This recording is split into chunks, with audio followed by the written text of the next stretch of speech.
We're headed towards either superintelligence or civilization ending. We are facing an exponential threat. And if you have a linear response to an exponential threat, it's quite likely the exponential threat will win. That, in a nutshell, is the issue. As the algorithms and the hardware improve, that digital intelligence will exceed biological intelligence by a substantial margin. It's obvious. When you say that we'll exceed human intelligence, at some point soon, the machine's going to be smart, not just smarter, like exponentially smarter than any of us. Ensuring that the advent of AI is good, or at least we try to make it good, seems like a smart move. But we're way behind on that. Yes, we're not paying attention. We worry more about what name somebody called someone else than whether AI will destroy humanity.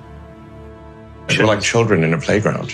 This could be a huge problem for society. What are the scenarios that scare you most? Humanity really is not evolved to think of existential threats in general.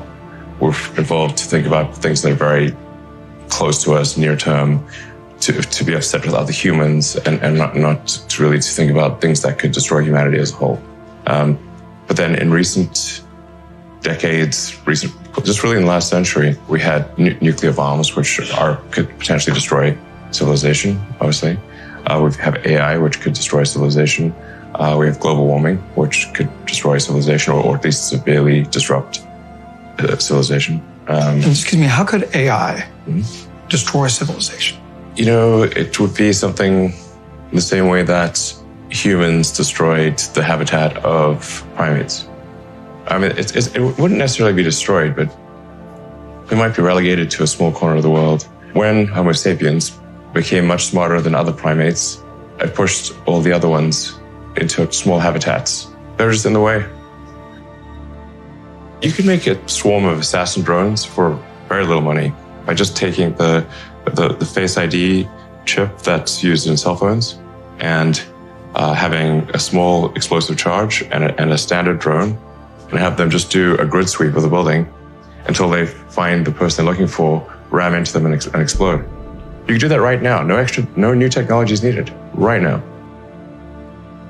Probably a bigger risk than being hunted down by a drone is that AI would be used to make incredibly effective propaganda that would not seem like propaganda. So these are deep fakes. Yeah, influence the direction of society, influence elections. Artificial intelligence just hones the message, looks at the feedback, makes this message slightly better. Within milliseconds, it can adapt its message and shift and react to news. And there's so many social media accounts out there that are not people. Like, how do you know it's a person, not a person? I would argue that AI is unequivocally something that has potential to be dangerous to the public. Digital intelligence will be able to outthink us in every way, and it will certainly be able to simulate what we consider consciousness. So to a degree that you would not be able to tell the difference. Like, we will not be able to be smarter than a digital supercomputer. So therefore, if you cannot beat them, join them. People in the AI community refer to the advent of digital superintelligence as a singularity. That is not to say